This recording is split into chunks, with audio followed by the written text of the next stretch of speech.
નમસ્તે વિદ્યાર્થી મિત્રો, આપણે ગણિતમાં કયા લેક્ચરમાં મિમીમાંથી સેમીમાં ફેરવવાના દાખલાઓ, પછી આપણે અપૂર્ણાંકમાંથી દશાંશ સંખ્યાઓમાં ફેરવવાના દાખલાઓ જોઈએ. હવે આપણે શીખીશું સંખ્યા રેખા ઉપર સંખ્યાઓ. તો આગળ જોઈએ 8.1 નો પ્રશ્ન 6 સુધી આપણે ગયા લેક્ચરમાં જોઈ ગયા. હવે આપણે આ લેક્ચરમાં જોઈશું પ્રશ્ન 7 થી. સંખ્યા રેખા પર કઈ બે પૂર્ણ સંખ્યાઓની વચ્ચે નીચેની સંખ્યાઓ છે? બે પૂર્ણ સંખ્યાઓની વચ્ચે સમાવેશ થશે કઈ પૂર્ણ સંખ્યા દશાંશ સંખ્યાની નજીક છે. એટલે આ દશાંશ સંખ્યા છે એ કઈ પૂર્ણ સંખ્યા છે એની નજીક છે. તો 0.8 છે, તો પોઈન્ટ આગળ કેટલા છે? 0. તો 0.8 એ 0 થી મોટા અને 1 થી કેવા છે? નાના. તો 0.8 એ 0 અને 1 ની વચ્ચે આવે. ક્યાં આવે? 0 અને 1 ની વચ્ચે આવે. હવે જુઓ 0.8 છે એટલે 1 થી કેવું નજીક કહેવાય? 1 થી નજીક ને 9 અને 10 એટલે 1 આવી જશે. 0.8 0.9 અને પછી 1 આવી જશે. અને આ બાજુ 0.1 થી 8 એટલે એ દૂર છે. તો 0.8 એ 1 ની વધુ નજીક છે. 1 ની નજીક છે, વધુ નજીક જરૂર નથી, આપણને નજીક જ કહ્યું છે. તો કઈ સંખ્યાની નજીક છે? 1 ની નજીક છે.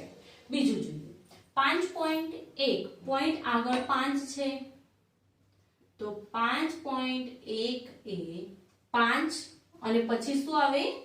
6. તો 5 અને 6 ની વચ્ચે આવે. કોની નજીક કહેવાશે?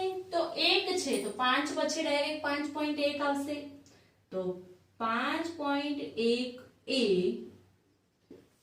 5 ની નજીક છે. 5.1 કે કોની નજીક છે? 5 ની. આગળ 2.6 છે, પોઈન્ટ આગળ 2 છે, તો 2 અને 2 પછી આવે 3, તો 2 અને 3 ની વચ્ચે છે. 2.6 એ 2 અને 3 ની વચ્ચે આવે. હવે કોની નજીક આવશે? તો 2.6 તો 1 થી 6 અને 6 માં કેટલા ઉમેરીએ તો 10 થશે, તો 4. તો 6 નજીક કે 4 નજીક? 4 નજીક ને, તો આ બાજુ કઈ આવશે? 3. તો કોની નજીક છે? 2.6 એ 3 ની નજીક છે. પડી સમજે? આગળ જોઈએ ડી નંબરનું. પોઈન્ટ આગળ 6 અને 6 પછી 7 એટલે 6.4 કોની નજીક વચ્ચે આવશે? 6.4 એ 6 અને 6 પછી 7 ની વચ્ચે આવે. કોની કોની વચ્ચે? 6 અને 7 ની. કોની નજીક થશે? 4 છે એટલે આગળની સંખ્યા 6, તો 6 ની નજીક 6 ની નજીક છે. કોની નજીક છે? 6.4 એ 6 ની નજીક છે. આગળ ઈ નંબરનો જોઈએ તો 9.1 એ કોની વચ્ચે આવશે? પોઈન્ટ આગળ 9 છે એટલે 9 અને 9 પછી શું આવે?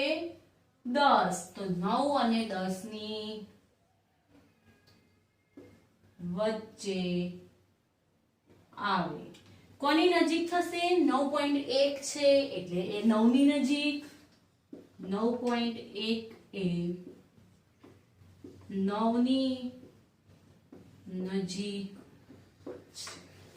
આગળ એફ નંબરનો જોઈએ 4.9 પોઈન્ટ આગળ કઈ સંખ્યા છે? 4. તો કોની કોની વચ્ચે? 4 અને 4 પછી શું આવે? 5. તો 5 ની વચ્ચે આવે. કોની નજીક થશે? તો 4 થી 9 જોઈએ તો 9 વધારે છે, 9 માં 1 ઉમેરીએ તો 5 આવી જશે 0.9 માં. તો 4.9 માં 0.1 ઉમેરી એક સ્ટેપ ખસીએ તો 5 આવી જશે. તો એ કોની નજીક થશે? એ 5 ની નજીક છે. 4.9 એ કોની નજીક છે? 5 ની નજીક છે. ટૂંકમાં બધાને સમજણ પડી ગઈ કે જો પોઈન્ટ પાછળની સંખ્યા 5 થી નાની હોય તો એ આગળની સંખ્યાની નજીક, 5 થી મોટી હોય તો એ પાછળની સંખ્યાની નજીક હોય. અને કઈ બે સંખ્યાઓ વચ્ચે? તો પોઈન્ટ આગળની સંખ્યા જોવાની, પોઈન્ટ આગળ જે સંખ્યા હોય એ સંખ્યા અને એના પછી આવતી પૂર્ણ સંખ્યા, બે પૂર્ણ સંખ્યાઓની વચ્ચે આપેલી દશાંશ સંખ્યા હોય. પડી સમજણ? આગળ જોઈએ આપણે પ્રશ્ન 8. નીચેની સંખ્યાઓને સંખ્યા રેખા પર દર્શાવો. સંખ્યા રેખા દોરવાની છે. આપણે અપૂર્ણાંકને પૂર્ણાંકોને સંખ્યા રેખા પર દર્શાવતા જોઈ ગયા. હવે આપણે દશાંશ સંખ્યાને પણ સંખ્યા રેખા પર દર્શાવીશું. પહેલી સંખ્યા છે 0.2. તો કઈ સંખ્યાઓની વચ્ચે આવશે?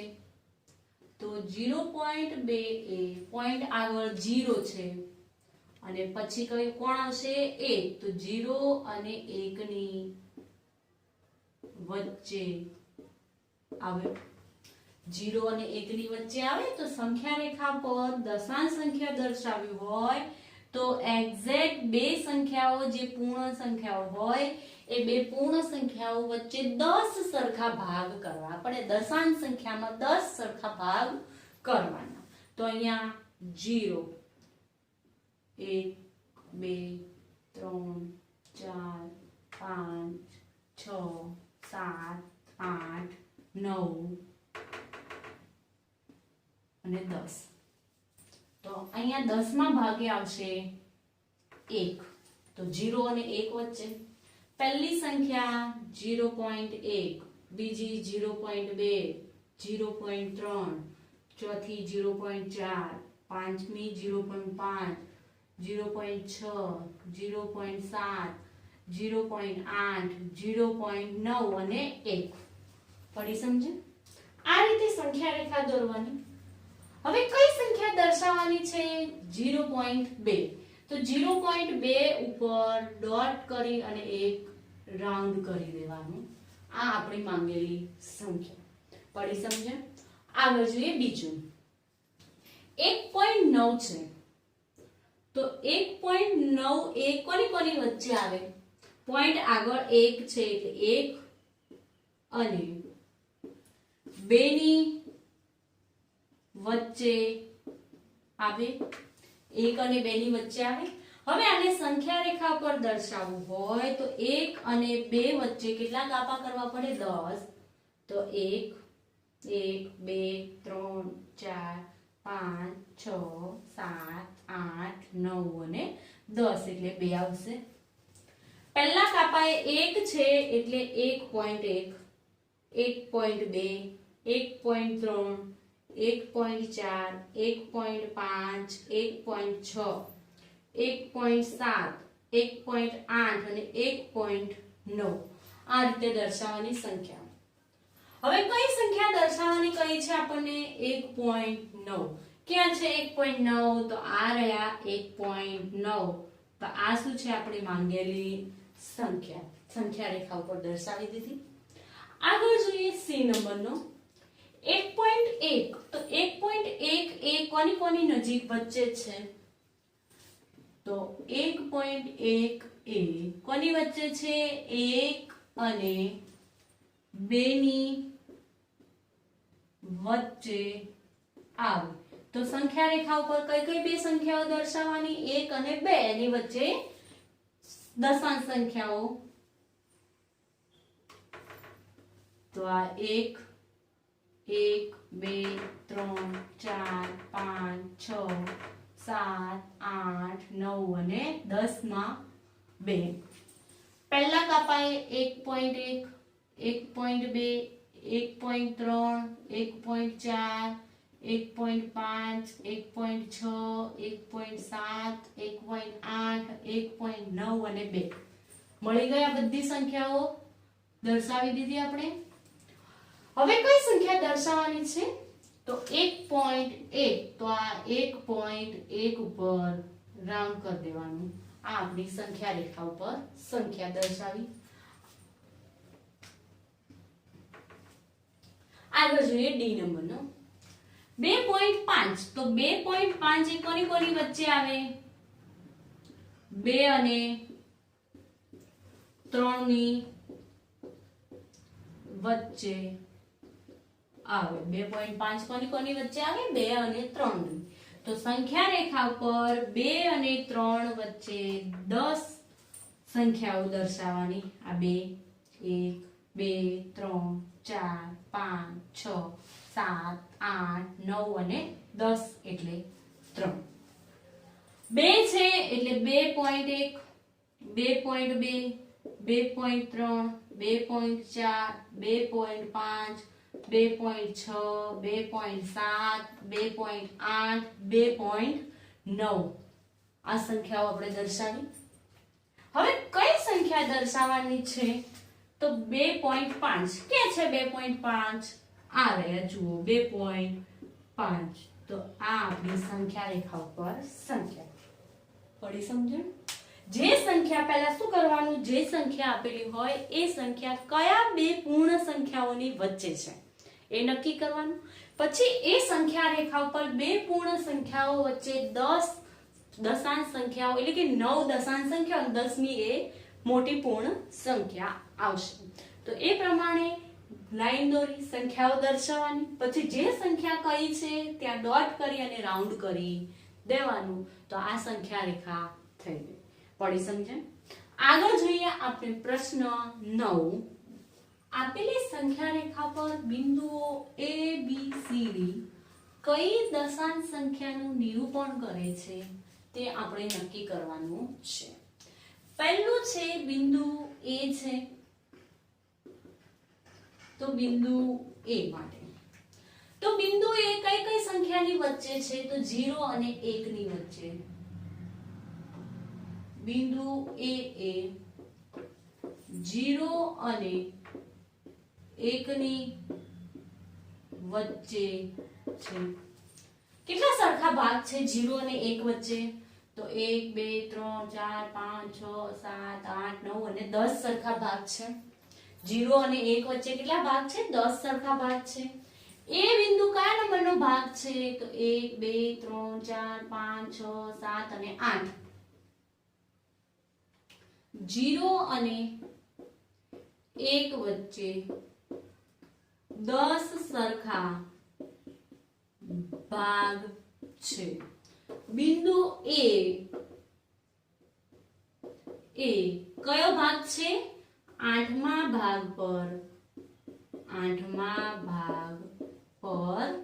છે.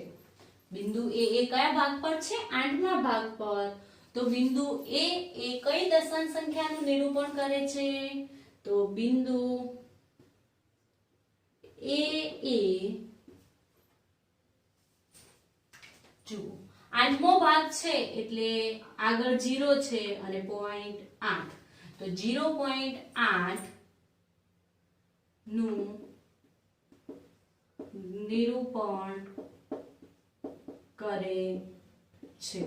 બિંદુ A એ કોનું નિરૂપણ કરે છે? 0.8 નું નિરૂપણ કરે છે. એવી રીતે બીજા નંબરનું જોઈએ તો એમાં બિંદુ B છે. બીજા નંબરમાં શું છે? બિંદુ B છે. તો બિંદુ B એ કોની કોની વચ્ચે છે? 1 અને 2. બિંદુ B તો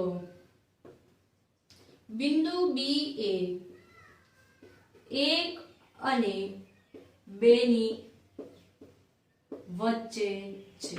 કેટલા સરખા ભાગ છે 1 અને 2 વચ્ચે? 1 2 3 4 5 6 7 8 9 અને 10. કેટલા ભાગ છે?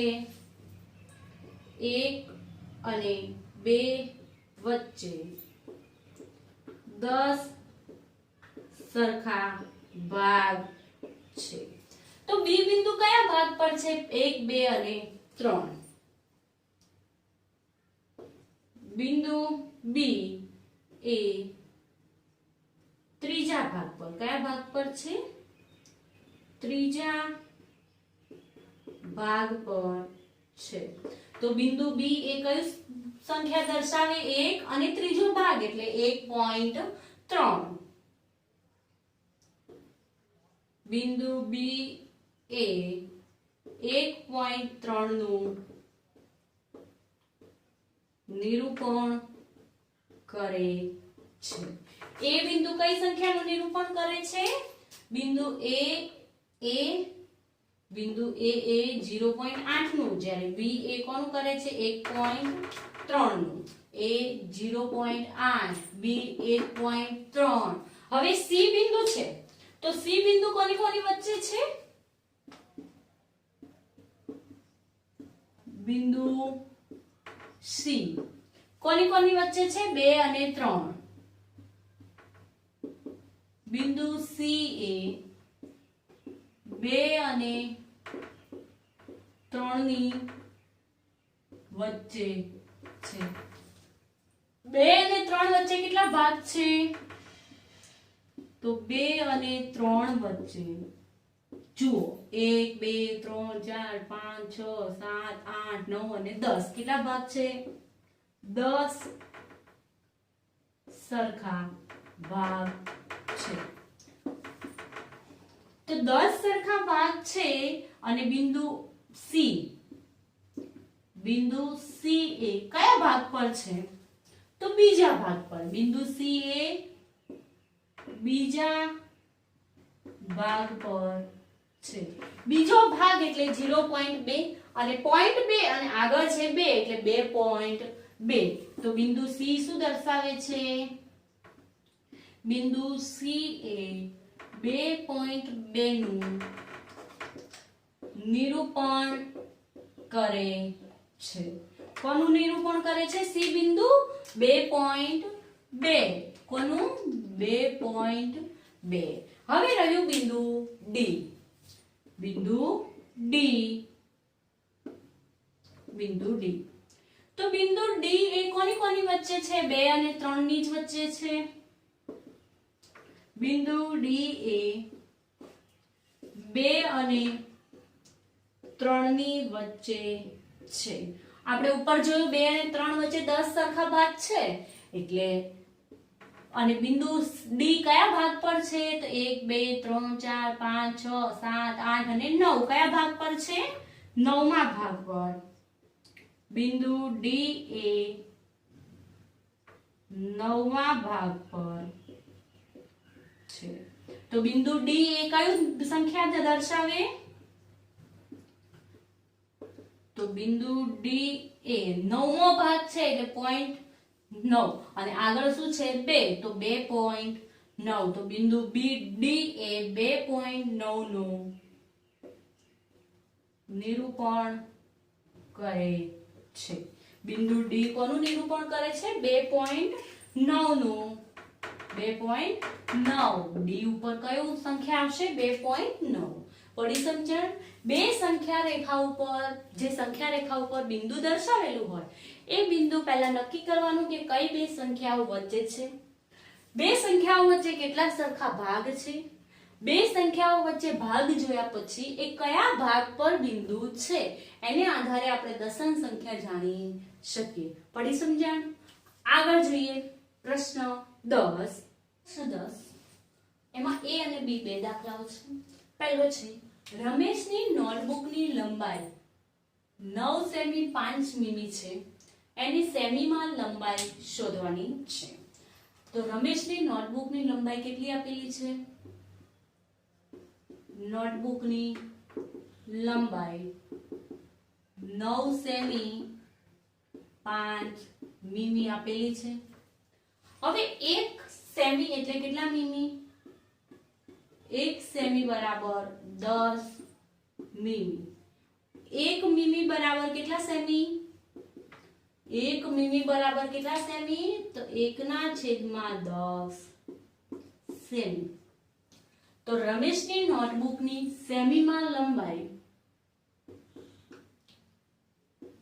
નોટબુકની લંબાઈ 5 સેમી, અરે 9 સેમી અને શું છે? 5 મીમી છે.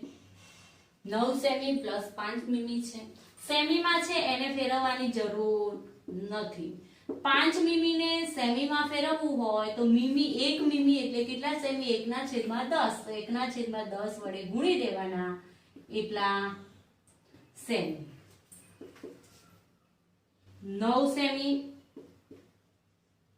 પ્લસ 5 એકા 5, 5/10 સેમી. 5/10 એટલે કેટલા આવે? 0.5 સેમી. 0.5 અને 9 નો સરવાળો કરીએ તો કેટલા આવે? 9.5 સેમી. કેટલા આવે? 9.5 સેમી. રમેશની નોટબુકની લંબાઈ સેમીમાં કેટલી આવે? રમેશની નોટબુકની લંબાઈ બરાબર 9.5 સેમી. પડી સમજે? આગળ બી નંબરનો જોઈએ. ચણાના નાના છોડની લંબાઈ 65 મીમી છે તો તેની લંબાઈ સેમીમાં શોધો. તો ચણાના છોડની લંબાઈ કેટલી આપી છે? 65 મીમી. 65 મીમી છે. 1 સેમી એટલે કેટલા મીમી? 1 સેમી બરાબર 10 મીમી. તો 1 મીમી એટલે કેટલા સેમી? 1/10 સેમી. તો ચણાના છોડની લંબાઈ શું થશે?